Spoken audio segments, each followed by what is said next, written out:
Insult होती है। अस्सलाम वालेकुम, शायराए दस्तूर से मैं हूं अब्दुल क़य्यूम सिद्दीकी और आप हैं AQS के साथ।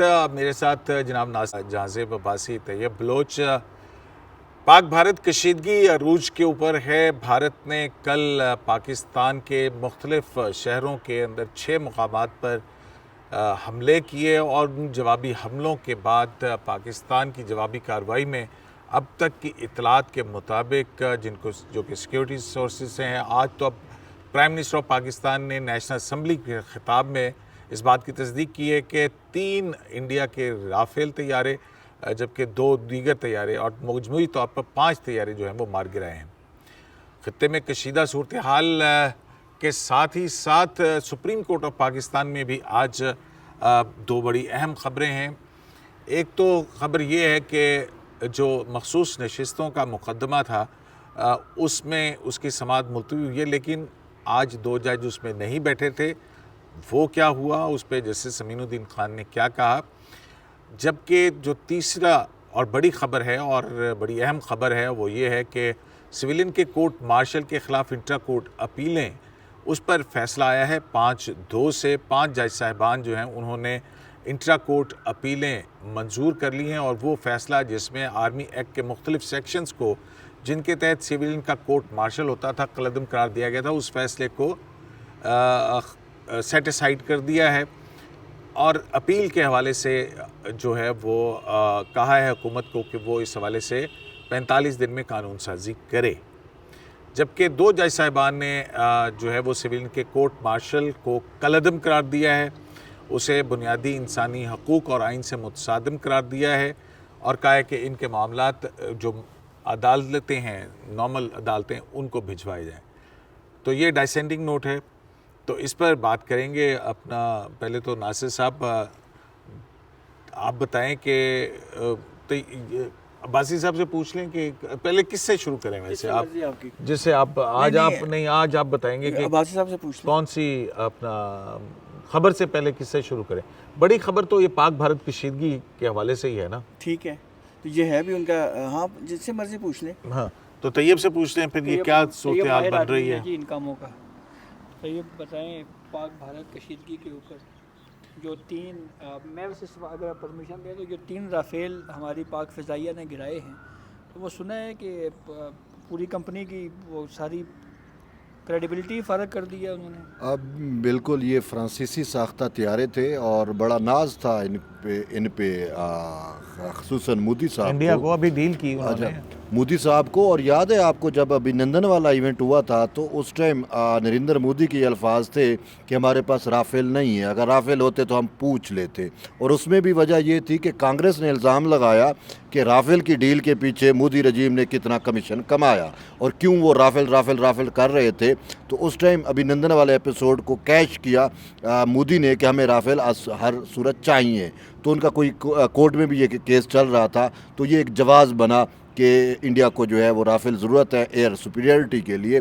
तो इंडिया जो ये ख्वाब देख रहा था कि हमने राफेल के ज़रिए जो है वो पाकिस्तान की फ़िज़ाया पे या पाकिस्तान पे हमें अब फ़िज़ाई बर्तरी हासिल हो गई है, तो ये बर्तरी जो है वो कल तो मुकम्मल तौर पे चिकनाचूर हो गई।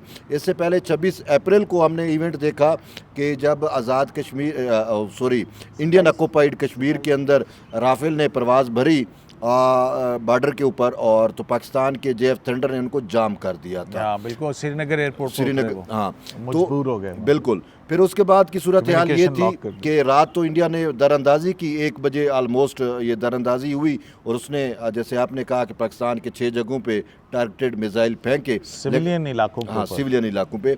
और इसके साथ साथ जो है कहा यह जा रहा है तकरीबन 80 जो इंडियन एयर जेट्स थे वो अपनी बॉर्डर के साथ बिल्कुल तैनात थे किसी भी बड़ी कार्रवाई के लिए। तो पाक फ़िज़ाया फ़ौरन हरकत में आती है और जो वज़ीर आज़म ने आज अभी कौमी असम्बली में क्लेम किया है कि हम चाहते तो उनके 10 तैयारे जो है वो हमारे लाक पे सिस्टम पे थे। कल रात मैं सुन रहा था उस पर DG ISPR ने जो है वो जब सुबह फाइनल प्रेस कॉन्फ्रेंस की थी उसमें उनका स्टेटमेंट था कि हमने 5 तो गिरा दिए हैं और 10 को हमने लॉक किया हुआ था। तो 10 को लॉक किया हुआ था, रिस्ट्रेन किया पाकिस्तान। बिल्कुल रिस्ट्रेन थे, मैं तो कह रहा हूँ। नहीं। चिक्के मैं कहना 50 मार छड़ दे देखिए यार। मैं भी इसी नतीजे पे हूँ कि हमें 10 मार गिराने चाहिए थे जब हमारे लाख पे आ गए थे, हमारे टारगेट पे थे, लेकिन क्यों नहीं गिराया उसमें मैं ये शायद समझ रहा हूँ कि अगर इतने बड़े लेवल पे पाकिस्तान रिस्पांस करता तो वो जो फिर पाकिस्तान अब अपना हक़ के दिफा सिक्योर रखता है, जैसा कि आज कौमी सलामती कमेटी का इजलास हुआ उसमें भी ये कहा गया कि जो अक़वाम मुत्तहिदा का चार्टर है उसका आर्टिकल 51 जो है वो हमें ये देता है, राइट देता है कि हम बदला ले सकते हैं, रिवेंज ले सकते हैं। तो वो फिर अगर 10 ये गिराए नहीं, जाते इसमें तो ये फिर भी है ना कि एक इंडिया की जो बैनुल अक़वामी क़वानीन के तहत जो पोजीशन है वो कमज़ोर होती है इस तरह। बिल्कुल। ऑल्दो कि वो ये क्लेम कर रहा है कि हमने टेररिस्ट कैंप्स को बनाया, हालांकि शहरी आबादियों के शहरी अंदर कौन आबादियों से पे पाकिस्तान में जिसमें 26 के करीब बिल्कुल शहादतें हुई हैं जिसमें बच्चे और वो हैं। अपना नासिर इसमें- इकबाल साहब के sorry, पास भी एक हाँ। इस कॉम्बैट जो हुआ है, एयर कॉम्बैट, उस वाले से नासिर साहब के पास बड़ी एक्सक्लूसिव खबरें हैं। इसमें मैं एक और चीज़ आपको ऐड करना चाहूँगा कि मैं बीबीसी का रिपोर्ट हवाला दे रहा हूँ, बीबीसी को सुन रहा था तो बीबीसी ने ये कहा कि पाकिस्तान ने जो है वो 5 जेट गिराए हैं, लेकिन उन्होंने कहा कि जेट गिराना कोई इतना इशू नहीं है। असल मामला ये है कि जो उन्होंने वहाँ पे श्रीनगर और कश्मीर में जहाँ पे ये जेट गिरे कुछ इलाकों में, वहाँ के लोकल की वो राय दे रहे थे कि जब जेट गिरे और उस इवेंट के दौरान तकरीबन घंटा 40 से 45 मिनट और 1 घंटे के लगभग जो है उनके मोबाइल कनेक्शन और जितना भी कम्युनिकेशन सिस्टम था यानी सिग्नल भी वो सब जैम हो गए थे।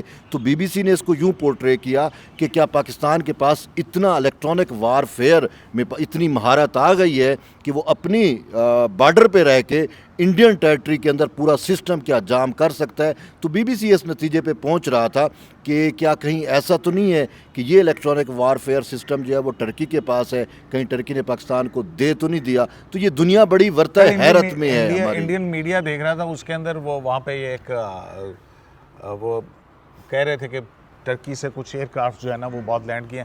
आई डोंट नो, उसके इंडिपेंडेंट ज़राए से तो कोई तस्दीक नहीं हो सकी है।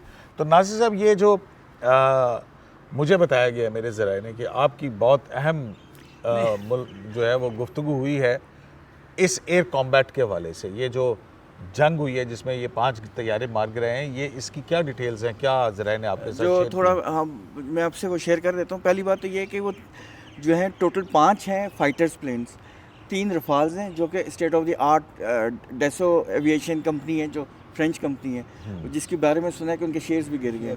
हाँ। तो एक तो वो है। इंडिया ने अपना बेड़ा वो मुंबई स्टॉक एक्सचेंज पे गिर गया जी। तो अपना बेड़ा गर्क करने के साथ साथ उन्होंने फ्रेंच अच्छा, अब मीम्स बन रहे हैं कि फ्रेंच टोस्ट का ब्रेकफास्ट पाकिस्तान ने किया सुबह। अच्छा, Su-30 भी उसमें है, वो जो रशियन टेक्नोलॉजी है, और MiG-29 भी है जो भी रशियन टेक्नोलॉजी है, तो उनका भी बेड़ा गर्क की है।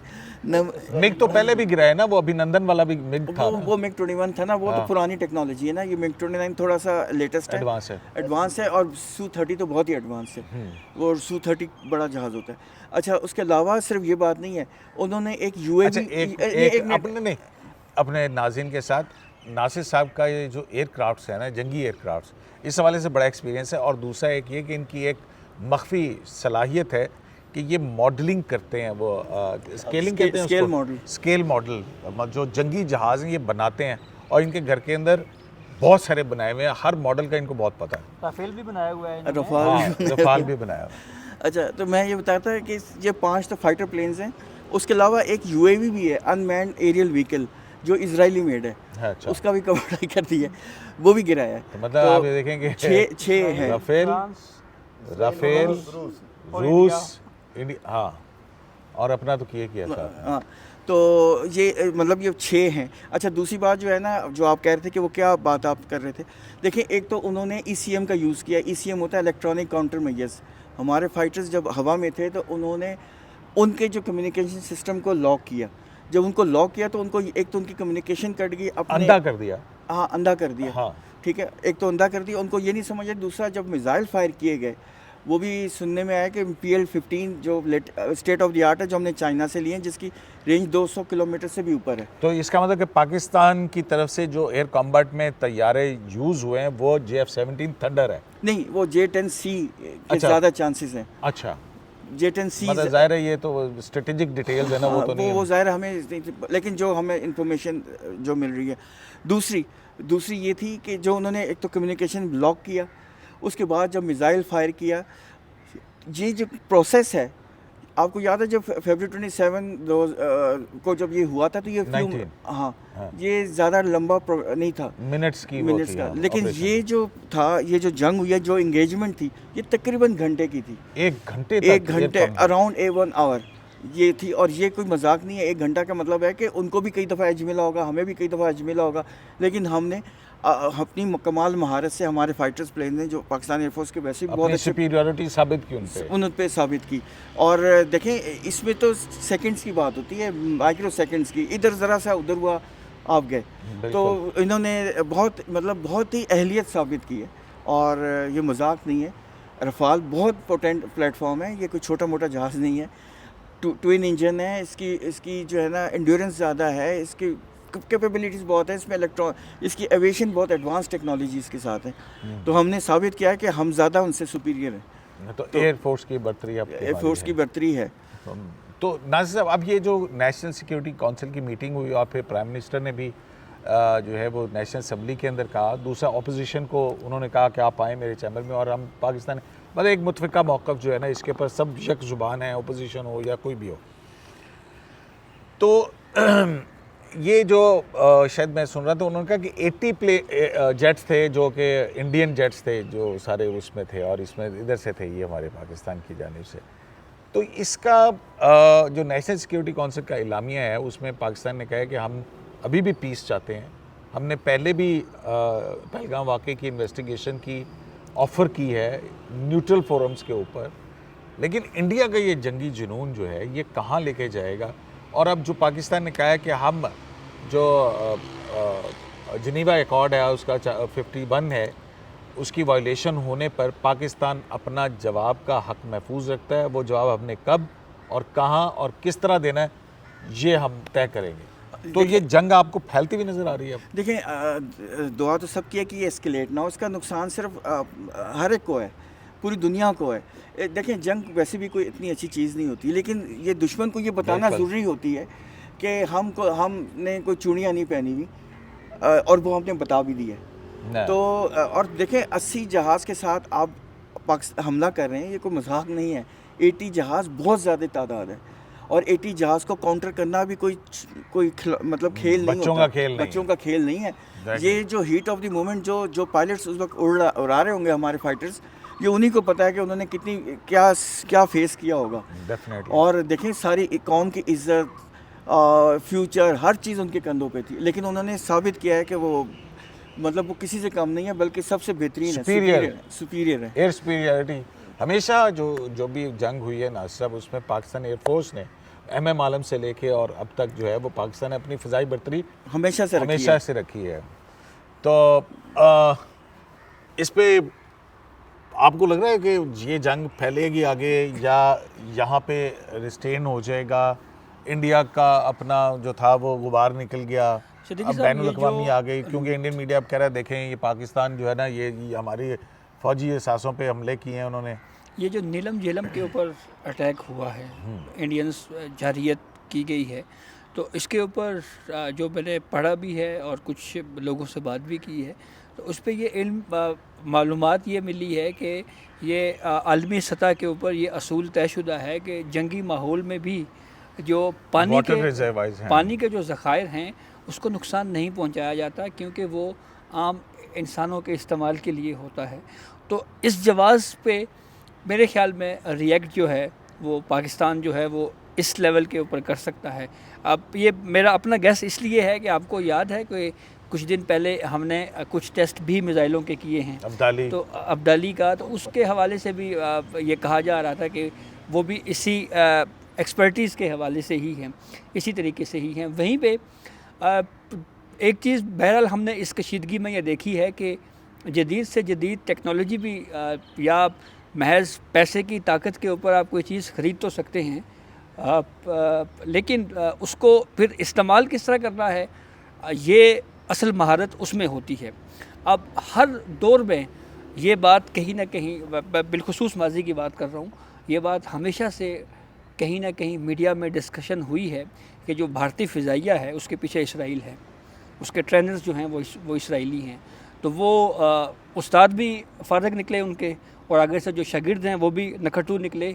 इतनी टेक्नोलॉजी, जैसे नासिर साहब ने बताया कि ये बहुत टेक्नोलॉजी वाइज बहुत एडवांस्ड ये राफेल टेक्नोलॉजी है। तो मतलब लेकिन ये उसके जो बावजूद उनको नाकामी हुई है। ऑपरेशन सिंदूर का है ना उन्होंने। जी। अब ऑपरेशन संदूर में उन्होंने इसराइल को भी फारग करवाया, ठीक है, उन्होंने रूसियों को भी फारग करवा दिया, खुद भी फारग हुए, और फ्रांसीसियों का भी बड़ा गर्क कर दिया, उनकी भी मार्केट गिरा दी। और इंटरनेशनल बॉर्डर को क्रॉस करके सिविलियन आबादियों पे करके वो जो डिप्लोमेटिक वायलेशन भी की, वायलेशन करके वो अपना वो केस भी जो है वो उन्होंने वीक किया है। और उस पर मेरे ख्याल में पहला एक नी जर्क सा रिएक्शन भी ट्रंप की जानिब से आया। तो नाज़िब ये तो जंगी सूरत हाल और इसके ऊपर चलती रहेगी। नेशनल मीडिया इसको बड़ी एक्सटेंसिवली कवर कर रहा है और सारा कुछ है, क्योंकि ये एयर कॉम्बैट की आपके पास बड़ी एक्सक्लूसिव सी मालूमात थी। ये कहीं नहीं मैंने देखा और सुना अभी तक कि ये जो एयर कॉम्बैट था गुज़िश्ता रात, ये कितनी देर जारी रहा और उसके अंदर क्या एयर सुपीरियरिटी किस तरह से पाकिस्तान ने इस्टेब्लिश किया इंडिया के ऊपर। तो मेरा ख्याल है कि ये एक ऐसा मैसेज है जिसके बाद उनको तो वैसे सांप सूंघ गया होगा ना, कि अभी तक तो वो ये देख रहे होंगे कि हुआ क्या है। तो अब आ जाते हैं अपना बाजी साहब, ये बताइए कि रिज़र्व सीट्स के केस के अंदर आज 2 जज साहबान बैठे जिन्होंने कल मुस्तरद कर दिया था रिव्यू। सदीकी साहब, ये मुख्तसर हियरिंग हुई है और इस मखसूस नशिस्तों की आज सेकंड रिव्यू के ऊपर आज हियरिंग थी। तो इसकी वजह ये थी कि आपके दोस्त वकील फैसल सिद्दीकी साहब आज कोर्ट में नहीं पहुंच सके। वो कहते हैं कि एयर स्पेस बंद थी। वो एडवोकेट हामिद खान साहब आए और ये भी बताया ना कि इनकी रिक्वेस्ट पे एडजर्नमेंट हुई। वही कहा। तो एडवोकेट हामिद खान साहब आए जो सेनेटर भी हैं पाकिस्तान तहरीक इंसाफ के और पीटीआई के वकील भी हैं। उन्होंने ये कहा जी कि सुन्नी इत्तेहाद कौंसिल के वकील फैसल सिद्दीकी वो इसलिए नहीं पहुंच सके कि जो फ़्लाइट्स ऑपरेशनल जो मुतासिर हुई हैं, और दूसरा मोटरवेज़ के हवाले से भी बात की जा रही है कि वो भी बंद की जा रही हैं, तो इसलिए वो पहुंच नहीं सके। तो टाइम उन्होंने मांगा 3 हफ्ते का। तो इस पे आईनी बेंच हैरान काफ़ी हुआ कि चलें कराची तो जो है ना वो, हाँ ठीक है, क्योंकि अब मोटरवेज़ जो है अब तो 9-10 घंटे का रास्ता हो गया ना, लेकिन तो वो तो चल भी सकते तो नहीं आ सकते थे। स्टेट ऑफ इमरजेंसी है जी, स्टेट ऑफ इमरजेंसी। हाँ नहीं, पंजाब के अंदर इमरजेंसी तो है। तो बहरहाल वो काफ़ी हैरत का इजहार किया आईनी बेंच ने कि 3 हफ्ते। तो फिर जस्टिस अमीनुद्दीन साहब तो कल के लिए एडजर्न कर रहे थे। तो उन्होंने कहा कि कल तक एडजर्न कर रहे हैं, तो कल आ जाइएगा। तो उन्होंने कहा जी कि नहीं जी, वो थोड़ा हमें टाइम मज़ीद चाहिए। तो फिर मंगल तक जो है वो केस की प्रोसीडिंग मुलतवी की, लेकिन साथ ये कहा कि जो आप 3 हफ्ते मांग रहे हैं, 3 हफ्ते हम नहीं दे सकते, ये बहुत ज़्यादा टाइम है। और फिर उसके बाद ये हुआ कि जस्टिस मोहम्मद अली मजहर साहब ने पूछा कि नोटिस जो हैं क्या वो सर्व हो चुके हैं तमाम फ़रीक़ैन को। तो बताया गया जी कि हो चुके हैं। तो इस पे जस्टिस अमीनुद्दीन खान साहब ने ये कहा कि मैं एक चीज़ जो है वो यहाँ पे एक्सप्लेन करना चाह रहा हूँ कि जो 2 जजेस जो हैं वो पहली हेयरिंग पे मौजूद थे, वो उन्होंने अपना माइंड डिस्क्लोज़ कर दिया। उन्होंने इन रिव्यू की दरख्वास्तों को खारिज कर दिया है और कहा है कि हम अलग से डिटेल रीजनिंग दिखेंगे। और साथ उन्होंने ये भी कहा है कि उन्होंने ख़ुद ये कहा है कि हमने इस बेंच में नहीं बैठना, लेकिन जब ये केस कंक्लूड हो जाएगा तो उसकी ओपिनियन जो है वो भी इसका हिस्सा होगा। बिल्कुल नासिब, ये बिल्कुल उसी तरह जैसे वो पंजाब इलेक्शन वाला केस था ना, उसमें 2 जज साहबान ने अपनी राय दे दी थी। अच्छा, इसमें कई साहब जो इम्पोर्टेंट एक और भी डेवलपमेंट हुई है इसी केस में। हाँ, ये रिजर्व सीट के केस में। हाँ, रिजर्व सीट के केस में वो ये है कि जो कंटेम्प्ट ऑफ कोर्ट पिटीशन थी जो कमल शोजफ की तरफ से आई थी, वो स्मॉलर बेंच को चली गई, मे बी 3 मेंबर बेंच के सामने वो लगेगी और वो अलग हो गई है पिटीशन। और अब लेकिन ये बात है कि अब ये जाएगी कमेटी की, जो कमेटी डिसाइड करती है ना कि fixation of case before constitutional benches, ये उसके सामने जाएगी और ये डिटरमिन होगी कि ये कब लगेगा। अच्छा, तो ये उसमें उनके वकील ने ये इंसिस्ट नहीं किया कि ये नॉर्मल कोर्ट रेगुलर कोर्ट को भेजें। वो उन्होंने वो जो ये वो बता रहे ना सर, ये उन्होंने रिक्वेस्ट की थी कि आप पहली बात तो ये कि इसको अर्ली हियरिंग करें, नंबर 1। नंबर 2, उन्होंने कहा ये जो सलमान अकरम राजा जो है कमल जो शोजफ के जो वकील है, उन्होंने ये आर्गू किया कि आप इसको उस कमेटी के सामने क्यों नहीं रख रहे जो वो procedure and practice and procedure act के तहत बनी हुई है। तो इस पर जस्टिस जमाल खान मंदखेल साहब ने कहा कि जब हम इस पर बैठ के डिस्कस करेंगे उस वक्त हम ये कंसिडर कर लेंगे, लेकिन अभी तो ये फ़िलहाल वहाँ जाएगा, तो हो सकता है ये नाज़िर साहब, ये कंटेम्प्ट की प्रोसीडिंग हो कैसे सकती, जबकि अगर आपको याद हो ये 8 जज साहबान ने कहा था कि इलेक्शन कमीशन और पीटीआई हमारे पास आई, मॉनिटरिंग की शुरू कर दी थी ना इसकी, तो वो तो कंक्लूड ही नहीं हुआ था केस, तो जब फाइनल जजमेंट ही नहीं हुई थी तो कंटेम्प्ट कैसे लग सकती है? पहली बात तो ये। दूसरी बात ये है कि एसआईसी के वकील जो ये केस हारे हैं उन्होंने तो रिव्यू भी दाखिल नहीं किया, लेकिन ठीक है, उन्होंने रिव्यू तो दाखिल नहीं किया, लेकिन वो पार्टी है हर केस में। आज उन्होंने ये बताया था कि वो उनकी वकालतनामा है हर केस में, 8 के करीब केस लगे हुए हैं। दूसरा उन्होंने जो अलग किया है कंटेम्प्ट केस मेन केस से, वो इसलिए किया है ताकि किसी भी पार्टी लूजिंग पार्टी का right to intra court appeal मुतासर ना हो जाए। तो ये अब जब भी जो भी होगा, जो भी इसका फैसला आएगा कंटेम्प्ट ऑफ कोर्ट का, वो उसको बड़ा बेंच उसको सुनेगा, यानी अपील में सुनेगा। नहीं वैसे भी कंटेम्प्ट ऑफ कोर्ट कहना एक सिंपल नोटिस है, फिर शोकाज होता है, फिर चार्ज फ्रेम होता है और फिर उसके बाद एविडेंस आर्गूमेंट और फिर कंक्लूड होता है, फिर उसमें इंटर कोर्ट अपील का आता है। बिल्कुल। अच्छा, इसमें एक और भी आज डेवलपमेंट हुई। जस्टिस जमाल खान मंदखेल साहब ने पूछा शजील शहरियार सवाती साहब से, जो इलेक्शन कमीशन को भी रिप्रेजेंट कर रहे हैं कंटेम्प्ट केस में, कि ये जो रिस्पोंडेंट्स हैं या कंटेम्नर कह लें या रिस्पोंडेंट्स कह लें, मतलब चीफ इलेक्शन कमिश्नर, हाँ, वो क्यों नहीं आए? उन्होंने बकायदा नाम लिया, हाँ बिल्कुल, सिकंदर सुल्तान राजा का, और दूसरे मेंबर्स क्यों नहीं आए।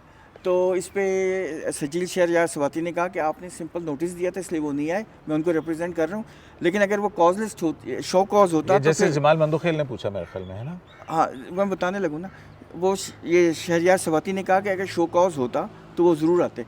तो इस पे जस्टिस जमाल खान मंदखेल साहब ने कहा आप हमें ये ना बताएं कि उनको होना था या नहीं होना था, ये क्रिमिनल इन नेचर है, कोर्ट हम क्रिमिनल ओरिजिनल कंटेम्प्ट जो है, ये सिविल मैटर नहीं है, तो इसमें पब्लिक जो अपीयरेंस है वो लाजमी होती है, अटेंडेंस ज़रूरी होती है। इस पे सिर्फ जस्टिस अमीन खान मंदखेल साहब ने कहा हमने चूँकि उनको खुद नहीं बुलाया था इसलिए शायद ये वजह है, तो ये उन्होंने रेस्क्यू भी किया जस्टिस अमीनुद्दीन खान साहब ने। ठीक। एक और भी बात कही तैयब साहब भी आए हैं। मैं एक जुमला सिर्फ बोल के तैयब साहब को देता हूँ। ये देखें, ये ना सब आप और जाज़ेब अब्बासी, अब आप तैयब साहब के जो हक़ सुनवाई है ना, वो आप उसके ऊपर डाका डाल हम दोनों के खिलाफ आएंगे। सिर्फ एक जुमला बोलूँगा। जस्टिस अमीनुद्दीन खान साहब ने ये भी कहा है कि ज़ाती हैसियत में अब एलिज्ड कंटेम्नर को आना है या नहीं आना, ये जब बेंच बनेगा तो वो बेंच खुद डिसाइड करेगा। जब ये बेंच ये अमीनुद्दीन खान, ये हमारे सामने नहीं है मामला। अच्छा ये हमारे सामने वाकई मामला नहीं जब ये है। मामला ही भेज दिया आईनी कमेटी को, तो अच्छा चलो सपोज करो ये मामला होता भी सही, तो सिंपल नोटिस है, सिंपल नोटिस में तो नहीं है, चलो शोकाज नोटिस में आना होता है। ये जमाल खान साहब की सुई क्यों अटक गई? जस्टिस जमाल खान साहब उनकी सुई क्यों अटक गई कि नहीं चीफ इलेक्शन कमिश्नर को होना चाहिए था? नहीं देखें, कोर्ट की अथॉरिटी भी तो है ना, चाहे सिंपल नोटिस था, अब कानून का जो है इतलाक है ना, मतलब अगर सिंपल नोटिस भी हो तो वो कंटेमिनर को होना तो चाहिए ना सामने। कहीं जमाल खान एलिजिड कंटेमिनर, जस्टिस जमाल खान साहब पे भी कहीं पे ये जस्टिस मंसूर अली शाह और जस्टिस अजहर मिनल्ला का तो असर नहीं हो गया? तो इसलिए तो नहीं हो गया कि आज उन्होंने सिविलियन के कोर्ट मार्शल में डाइसेंट ओपिनियन दिया, इस वजह से तुम खिलाफ हो? नहीं, मैं उनके खिलाफ नहीं हूँ, मैं उसको सपोर्ट करता हूँ। हाँ। ये जो देखें, ये जस्टिस जमाल खान साहब की खूबी है और ये एक हमारे कोर्ट की भी खूबी है कि देखें यहाँ पे इख्तलाफी राय भी आती है। जमाल खान साहब का और जस्टिस नईम अफ़गान साहब का जो राय है वो भी हमारे लिए मुकद्दम है, क्योंकि देखें उनका जो अंडरस्टैंडिंग है, जो उनका अप्रोच है, उन्होंने उसके मुताबिक देखा। देखिए वो उन दोनों का ताल्लुक है बलूचिस्तान से। बलूचिस्तान के थोड़े मरूजी हालात थोड़े डिफरेंट है, वहाँ पे बुनियादी इंसानी हकूक़ की वायलेशन और बहुत सारी चीज़ें मैटर करती हैं, तो वो थोड़ी क्या मतलब हर जगह मैटर करनी चाहिए। हाँ, यार कैसे नहीं हर जगह मैटर करती हैं। हाँ। वहाँ पे डिसअपेरेंस भी है, इनफोर्स डिसअपेरेंस भी बहुत ज़्यादा, बहुत सारी चीज़ें हैं। नहीं मेरा नहीं ख्याल है कि आप उसको इस पर्सपेक्टिव में पर्सपेक्टिव के अलावा देखें, उनका बड़ा एक वाज़ेह उनका ओपिनियन है कि आईन के तहत 175 के नीचे जो अदालती निज़ाम है उसके अलावा अगर आप करेंगे तो वो मुतसादिम है, देखिए, क्योंकि वो एग्जेक्टिव का एक्ट है। जमाल खान साहब देखिए करते रहे हैं, यही बात है। मैं यही कह रहा हूँ, उनका अपना अप्रोच है। और जस्टिस जमाल खान साहब ने जो है वो आलमी कवानीन, जो बैन अवी कन्वेंशन हो गए UNO के, जिसमें ह्यूमन राइट्स और ये सारी चीज़ें, इन सब को मद्देनज़र रखते हुए फिर साफ ज़ाहिर है कि उनका ये राय है कि जब कोर्ट मौजूद हैं सिविलियन के लिए, वट जितना बड़ा भी वो जुर्म करे तो उसके लिए कोर्ट मौजूद है, उसका तो ट्रायल उधर होना है। उनका राय ये है।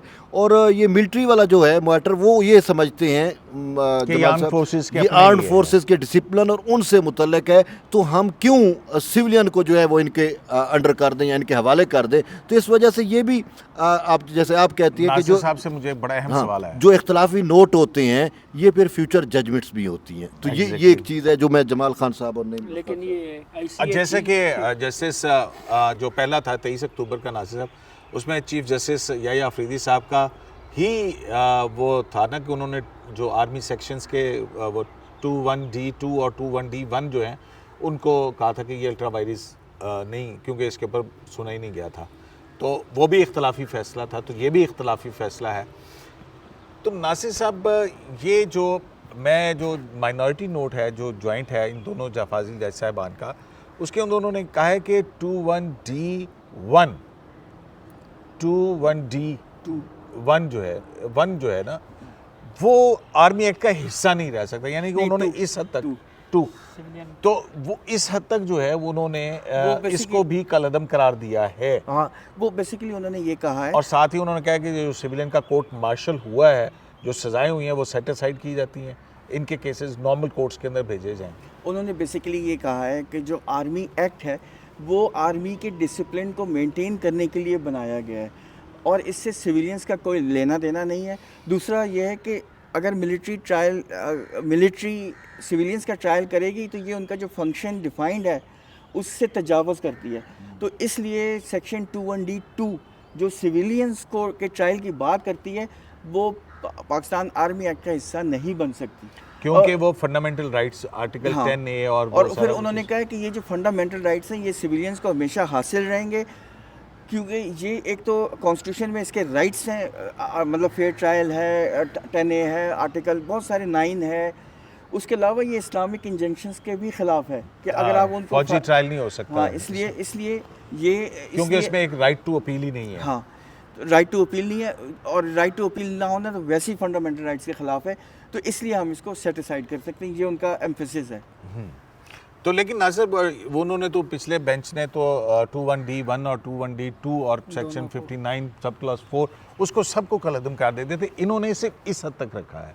तो बाकी तो इसका मतलब है कि वो दूसरे उसके साथ आते हैं। और उन्होंने ICA को भी सेटिसाइड, वो जाहिर है। तो ये जो है, और जो 5 रुकनी अक्सरियती बेंच है वो इस नतीजे पर क्यों पहुंचा है कि जिसमें उन्होंने पाकिस्तान आर्मी एक्ट जो है उसके इन सेक्शंस को बहाल रखा। कोई बहुत ज़्यादा रीजनिंग मैंने पढ़ा है, अभी उन्होंने नहीं दी उस पर नहीं, शॉर्ट ऑर्डर है। लेकिन अटर्नी जनरल ने जो वाक़यात के ये मुनज़्ज़म प्लान और 39 जगहों के ऊपर 4 घंटे में बाय डिज़ाइन सारे अटैक्स हुए, वो सारी तफसील बयान कर दी है। तो जब ये प्रोसीडिंग चल रही थी तो उस वक्त भी जस्टिस जमाल और जस्टिस नईम अख्तर अफ़गान साहब दोनों की ये ऑब्ज़र्वेशन रही है कि जो वाक़े की ग्रेविटी है उससे किसी को इनकार नहीं है, लेकिन ये वो बातें हैं जो केस के मेरिट से मुतल्लिक़ हैं, तो आपको इनको डिस्कस नहीं करना चाहिए। तो बहरहाल वो एक्सप्लेन जो है वो इन्होंने कहा कि अटॉर्नी जनरल ने ये कहा नहीं। इस जो 5 मेंबर बेंच है उसने भी इसकी वायरिस के हवाले से ये जस्टिस याह्या अफरीदी का फैसला कोर्ट किया है, जिसके अंदर कहा कि इनको सुने बगैर किया गया जी, तो लिहाजा उसको रिस्टोर कर दिया है। जी, नंबर 1 उनको रिस्टोर किया है। हाँ। फिर इसी तरह से जो अपील का मामला है उस पर 5 जजों के अक्सरियती फ़ैसले में ये कहा गया है कि अटॉर्नी जनरल ने जो आखिरी प्रोसीडिंग थी 5 मई की, उस पर भी ये बात कही थी कि अगर ये अदालत कोई राय अगर देती है, अगर ये चाहे जी कि ये पार्लियामेंट या गवर्नमेंट को अगर ये मामला भेजा जाता है जी कि आप आज़ादाना अपील का फोरम एक प्रोवाइड कर दें, तो ऐसी सूरत हाल में फिर उसको रिस्पेक्ट या उसको एक तवज्जो से जो है या उसको देखा जाएगा। तो इस बुनियाद के ऊपर उन्होंने कहा जी कि 45 दिनों में हम ये मामला जो है वो पार्लियामेंट या हुकूमत को कहते हैं कि वो 45 दिनों में आज़ादाना जो है वो अपील के लिए तो अपील के फोरम ये के लिए असूल कानून कहाँ से बनाए। ड्राइव किया नाज़िर साहब? मंसूर अली शाह साहब के जनरल बाजवा को तौसी के फैसले से ये असूल ड्राइव किया गया? लेकिन एक फ़र्क है, वहाँ पे लफ्ज़ शेल हाँ, बिल्कुल, बात ये है कि देखें उस दिन भी जब अटार्नी जनरल साहब का ये आर्ग्यूमेंट था, आपकी उस टाइम भी यही राय थी जो आपने कहा था कि ये इस टाइप का इवेंट, ये इस टाइप का हमें मिलता है कि जस्टिस मंसूर अली शाह की नज़ीर मिलती है कि उन्होंने आर्मी चीफ को 6 माह की एक्सटेंशन या तोसी बगैर विदाउट कायदा कानून, और फिर पार्लिमान को भी कहा कि आप इसको जो है कानून साजी करें या इंसाजी करें और एडजस्ट करें। तो बयान ही इसी तरीके से जो है वो अटार्नी जनरल ने जो राय दी कि अगर अदालत समझती है कि कोर्ट उसमें मिलिट्री कोर्ट्स में या मिलिट्री ट्रायल में अपील का हक होना चाहिए तो उसके लिए फिर पार्लिमान है और आप उसको कह दें। तो ये फिर उन्होंने वहाँ वही पे तरीके- शेल का लफ्ज़ था, यहाँ पे शेल नहीं शेल था। नहीं ठीक है, ना? और यहाँ पे अगर हुकूमत चाहे जाहिर तो है और कि चीज़ें पार्लियामेंट समझे जो है वो देख आज़ादाना सकती तौर पे कानून। ये नाज़िर साहब, बाउंड, इसमें दो चीज़ें आ जाती हैं। यहाँ पे बाउंड नहीं किया, असल चीज़ ये है बाउंड हाँ। नहीं किया। नहीं कयूम साहब, इसमें एक इम्पॉर्टेंट और भी इशू है, वो ये कि उन्होंने एक चीज़ को कहा है कि हमें ये ज़रूरत, हम ये महसूस करते हैं कि जो इंटरनेशनल Conventions हैं और वो- कन्वेंशंस हैं वो उसको कंप्लाई करने के लिए ज़रूरी है कि राइट टू अपील दिया जाए। हाँ। और इसलिए ये बेहतर है कि आप इसमें ये अपील का राइट दिया जाए। और साथ ही उन्होंने एक और बात भी की है, उन्होंने कहा कि अगर ये लेजिस्लेशन बन जाती है 45 डेज़ में, तो जो राइट टू अपील मिलेगी वो उस दिन से मिलेगी जिस दिन ये लॉ बनेगा। ओके, तो ठीक। ये इम्पोर्टेंट बात है कि ये नहीं कि पिछले दिन से फिर उसमें ये बात तो आ नाज़िर साहब, जाएगी। इस तरह उनके वो टाइम बार्ड नहीं हो जाएंगी चीज़ें? वो इसलिए उन्होंने ये लिख दिया हाँ, है कि टाइम इफेक्टिव होगा उनका, effective उस उनका दिन से राइट होगा इफेक्टिव होगा। जिस दिन से ये लेजिस्लेशन Okay. नोटिफाई हो जाएगा, जब पास हो जाएगा, हाँ। ताकि उनका किसी किस्म का भी राइट जो है वो मुतासर ना हो। तो नाज़िर साहब, आपको क्या लगता है मसलन कि ये एक डेवलपमेंट की तरफ जा रहे हैं? मुझसे अगर पूछे ना तो मुझे जो मेरे दिल को जो फैसला लगता है वो नईम अफगान साहब का और जमाल मंदोखेल साहब का फैसला मेरे दिल को लगता है। अच्छा, वो लेकिन ये वाला फैसला जो है इसकी एक और तरह से अगर हम उसकी तशरीह करें तो आर्मी एक्ट जिसके नीचे देखिए बड़े कॉम्प्लेक्स मामलात होते हैं, बिल्कुल ब्लैक एंड वाइट के अंदर कानून तो देखता है ना, लेकिन जो साजिश होती है वो किससे मिल के होती है और फिर उसको ट्रायल को अलग अलग नहीं किया जा सकता। को फौजी जैसे कुलभूषण का केस है, तो ये जो है ना उसमें एक अगर पार्लियामेंट की तरफ से राइट आ जाते तो पाकिस्तान आर्मी एक्ट के नीचे जो है वो इख्तियार हाई कोर्ट्स के पास भी आ जाएगा कि वो अपील सुन सकेंगे। तो एक तरह से मुझे इसमें एक ये सिल्वर लाइनिंग नज़र आ रही है, सिल्वर लाइनिंग है। और दूसरी तरफ जाहिर है कि वो उनका अपना फैसला है, जो माइनॉरिटी जजमेंट है वो भी है, लेकिन उसमें पूरे उन चीज़ों को स्ट्राइक डाउन नहीं किया गया। तो नाज़िर साहब, अब मेरा सवाल आ जाता है सियासी। दो बड़े अहम ट्रायल जो हैं वो, एक GHQ हमला केस इमरान खान साहब, जिनके बारे में पहले भी कहा जा रहा था कि शायद हो सकता है इनका मुकदमा फौजी अदालत में चला जाए, और दूसरा जनरल फैज़ हमीद। इन सारी चीज़ों को आप कैसे देखते हैं? देखिए, फैज़ हमीद का जो केस है वो तो सिविलियन नेचर का नहीं है ना, वो तो मिलिट्री एक ऑफिसर है, तो वो उनका तो उसी हिसाब से बनेगा। हाँ, जो इमरान खान साहब का है वो पॉलिटिकल है, तो ये थोड़ा सा प्रॉब्लमेटिक है। लेकिन मैं जो कहना चाह रहा हूँ वो ये है कि जो आपने जो भी जिसका तज़किरा किया, अगर तो ये राइट टू अपील मिल गई, जो कि होनी चाहिए, क्योंकि अब दुनिया में ये प्रैक्टिस है, इंडिया में भी हो गया, इंग्लैंड में भी हो गया, बहुत सी मुल्कों में ये प्रैक्टिस है कि राइट टू अपील है, ये एक अच्छी चीज़ है। लेकिन आपकी इजाज़त इवन से सुप्रीम कोर्ट का जो 184(3) के अंदर पार्लियामेंट ने राइट टू अपील क्रिएट किया ना। बिल्कुल, अगर आप मुझे इजाज़त दें तो एक छोटा सा मैं वाक़या सुना दूँ। ये हमारे एक दोस्त हैं, उन्होंने मुझे ये वाक़या सुनाया था, वो इसमें फ़िट हो रहा है, इसलिए मैं ज़रा सुनाना चाह रहा था। 2 मिनट की बात होगी, 2 वाक़यात मैं सुनाना चाह रहा हूँ। वो ये है कि 1950s और 60s में ना एक कैंपेन चली थी लंदन में, और भी दूसरे मुल्कों में चली थी, लेकिन मेन, और एक बहुत बड़े इंटेलेक्चुअल हैं, प्रोफेसर हैं, राइटर हैं, थिंकर हैं, बर्ट्रैंड रसेल, आपने उनका नाम सुना होगा, जिन्होंने किताब लिखी है why I am not a Christian, और भी बहुत सारी बुक्स लिखी हैं उन्होंने, बहुत मशहूर आदमी है। मैं लंबी बात नहीं करूँगा, मैं ख़त्म कर रहा हूँ। हमें पता, पढ़े लिखे आदमी हैं। नहीं, ख़त्म कर रहा हूँ। अच्छा, वो उन्होंने ना एक कैंपेन चलाई थी, उस कैंपेन का नाम था कैंपेन फॉर न्यूक्लियर डिसआर्मामेंट, CND, बड़ी मशहूर है, जिसका पीस का निशान मशहूर हुआ था यूँ, ये वाला, ठीक है, पूरी दुनिया में चला था। तो उसके बाद ना उन्होंने धरना दे दिया था उनके जो प्रोटेस्टर थे वो वायलेंट हो गए थे और उन्होंने धरना दिया था लंदन की डिफेंस मिनिस्ट्री के रास्ते में।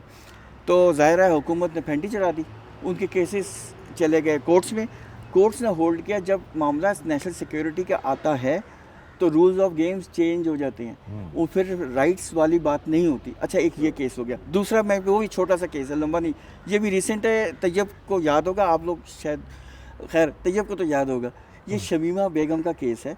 ये यूके की नेशनल थी, born in US, Bengali origin की। ये चली गई सीरिया, उन्होंने वहाँ ज्वाइन कर लिया इस्लामिक स्टेट, ठीक है। उसके बाद वहाँ वो कुछ अर्सा रहीं, वहाँ उनके बच्चे भी हुए। उसके बाद उनको कुछ होश आया तो वो वापस यूके वापस आई, तो यूके ने कि जो होम डिपार्टमेंट है उन्होंने उनका सिटीजनशिप रिवोक कर दिया। तो उसके ख़िलाफ़ उन्होंने हाई कोर्ट में रिट कर दी। तो हाई कोर्ट ने कहा कि ये चूँकि सिटीज़न है, बॉर्न इन यूके, इनका राइट है, इनको दिया जाए। तो वो फिर गवर्नमेंट ने अपील कर दी सुप्रीम कोर्ट ने। सुप्रीम कोर्ट ने ये होल्ड किया कि वही वाली बात कि जब मामला नेशनल सिक्योरिटी का आता है तो फिर राइट्स नहीं होते, रूल ऑफ गेम्स चेंज हो जाते हैं। तो अभी उनका केस जो है तो यहाँ पे भी मामला जो है वो नेशनल सिक्योरिटी का, लेकिन नहीं देखिए बहुत सारी सवालों के जवाब दे दिए। बिल्कुल, आपने बड़ी सवालों के जवाब दिए। मैं ये कहना चाह रहा हूँ कि नासिर अब साहब पतली गली से निकले हैं कि तो अब वो जवाब ना मैंने आपको दे दिया। हैं बड़े, मैं मानता हूँ आपको जनाब नासिर साहब, 9 मई आपकी के काबिलियत से मास्टरमाइंड्स, किसको इनकार है? 9 मई के जो मास्टरमाइंड्स हैं, ठीक है, अब वो 2 ही हैं जो हमें नज़र आ रहे हैं, सबको पता है। खुद बानी पीटीआई के से मुतल्लिक उनकी अपनी ही पार्टी के नहीं, कैदीन देखो ने ना, कहा, एक तरफ ये देखें बड़ी एक इस वक्त नेशनल कोहेरेंस की ज़रूरत है, बिल्कुल कौमी यकजहती की ज़रूरत है, पाक भारत कशीदगी है। दूसरी तरफ हमारा ये भी कॉम्प्लिकेशंस है, लेकिन ये वो पॉलिटिकल फैसले हैं जो करने हैं। अभी पार्लियामेंट ने मेरा ख्याल है कि संजीदगी से लेना चाहिए इस बात को, और आर्मी एक्ट के अंदर अपील का राइट क्रिएट करना चाहिए और लेजिस्लेशन करनी चाहिए, बिल्कुल ठीक है। और इससे मेरा ख्याल है नाज़िर साहब, एक तो ये कि जो इस तरह के फैसले होंगे जो आर्मी एक्ट के नीचे से आएंगे तो डेफिनेटली उसकी स्क्रूटनी होगी फिर ऊपर हाई कोर्ट के अंदर, तो द क्वालिटी ऑफ जस्टिस वहाँ पे भी फिर इम्प्रूव करने की ज़रूरत होगी ना। आपने जो सिल्वर लाइनिंग की बात की है ना, वो बहुत बेहतरीन चीज़ है कि ये लॉ बन जाए, राइट टू अपील होनी चाहिए। बिल्कुल, सही है। तो मैं वही कह रहा हूँ कि कशीदगी के इस माहौल में कौन किसको क्या फायदा और किसको नुकसान होगा, ये बड़ी एक आपस में एक गुत्थी जुड़ी हुई है। माइनॉरिटी जजमेंट ने ये नहीं कहा कि उनको आप छोड़ दें, हाँ, नहीं, उन्होंने कहा ट्रांसफर ना साहब, जुर्म जो है ना वो तो उसकी सजा तो होगी ना। किन्हें क्या सी जाओ, ये जो 21वीं तरमीम है, 21वीं तरमीम में जो मखसूस वक्त के या महदूद वक्त के लिए जो फौजी अदालतें सनसेट बनाई क्लॉज थी गई उसमें थी, 2 साल के लिए, वो फिर उसको 2 साल extend के किया लिए, गया। और वो आईनी तरमीम के ज़रिए हुई थी। और उसमें भी जस्टिस मुसर्रत अली साहबा भी कोर्ट में कह चुकी हैं कि जो सियासी वर्कर है उसको बाहर रखा गया था इससे। एक तो ये बात है। दूसरी बात ये है कि ये जो अपील है ये फिर एक हाई कोर्ट में आज़ादाना अपील, ये फिर मेरे ख्याल में ICA और फिर सुप्रीम कोर्ट। तो ये नासिर साहब, ये अपील के शायद 3 फोरम्स बनेंगे। जाहिर है फिर तो हाई कोर्ट के फैसले के खिलाफ तो ऑलरेडी अपील तो है ना इस यार, पे जहाँ पे ये फिर सुप्रीम कोर्ट जी, तक आ सकते हैं ये ना, है। वो एक तो रास्ता इसको मज़ीद मेरे ख्याल में पार्लियामेंट में चीज़ों को जो है वो देखा जाना चाहिए, क्योंकि ये 67 के बाद जो है वो अब दोबारा जाके अगर अपील आती है तो उसके लिए ये, क्योंकि कोर्ट में ये भी डिस्कशन हुई है कि आप अपील एक आज़ादाना फोरम के ऊपर सिविलियन को दे रहे हैं तो आर्म पर्सनल को क्यों नहीं दे रहे। ये भी डिस्कशन जस्टिस जमाल मंदोखेल साहब की तरफ से कुछ ऑब्जर्वेशंस के ज़रिए ज़रूर दी गई तो है। अभी तो वो मैं डिटेल एक- जजमेंट जी, आएंगे अभी reasoning अभी में। आने। अच्छा, मैं आखिर में ये बात ज़रूर करूँगा कि इस अक्सरियती फ़ैसले जो शॉर्ट ऑर्डर है उसमें यह भी कहा गया है कि अगर कुछ ऐसे मुल्ज़िमान जिनकी फ़ौज को की तहवील में देने के इंसदाद दहशतगर्दी की अदालतों के ख़िलाफ़ पटिशन्स हाई कोर्ट्स में पेंडिंग हैं, तो वो पटिशन्स जो हैं वो मेरिट्स के ऊपर डिसाइड होंगी। तो अगर ये इमरान खान के हवाले से भी कोई केस अगर इस तरह से जाता है तो वो अगर उसकी हवालगी को किसी स्टेज के ऊपर अगर चैलेंज किया जाता है तो बहुत सारे तो लीगल वो- रास्ते जी, खुल गए हैं बहुत वो सारी खुले। चीज़ों के। तो नासिर साहब और तैयब बलोच साहब, प्रोग्राम गो के लंबा हो गया। नासिर साहब, इतनी आपकी खूबसूरत गुफ्तगू थी, मैं तो महफ होकर सुन रहा था उसको, और ये आप कैमरे के बाहर भी यही कहेंगे? मैं कैमरे के बाहर भी यही बात करता हूँ। नहीं कहेंगे। यार ये क्या बात कर रहे हैं आप? ये नाज़िर साहब, ये आपने क्या इत्तेहाद बना लिया मेरे खिलाफ हैं? चलें अब आप इस बात को एंजॉय कीजिए। तो जहाँ पाकिस्तान के अंदर होने वाली डेवलपमेंट्स, एक तरफ पाक भारत कशीदगी, उस कशीदगी में दोनों मुल्कों की जानिब से क्लेम किए जा रहे हैं, लेकिन जो बहुत सारी चीज़ें जो आइंदा आने वाले दिनों में सामने आएंगी कि इस कॉम्बैट, और एक मरतबा फिर AQS लाइव से आपको एक एक्सक्लूसिव जो एयर कॉम्बैट हुआ पाकिस्तान और भारतीय जंगी तैयारों के दरमियान, उसकी तफसीलात आप तक पहुँचाई, और साथ ही साथ जो अदालतों के अंदर हुआ। अब देखते हैं कि आगे क्या कुछ होगा। जजेस ट्रांसफ़र केस जो है वो एक मरतबा फिर आज होनी थी समाअत उसकी, लेकिन वो उसकी बगैर हेयरिंग के वो समाअत कल तक के लिए मुलतवी कर दी गई। शराय दस्तूर से AQS लाइव से इजाज़त दीजिए और अपना फीडबैक ज़रूर दीजिएगा। अल्लाह निगहबान।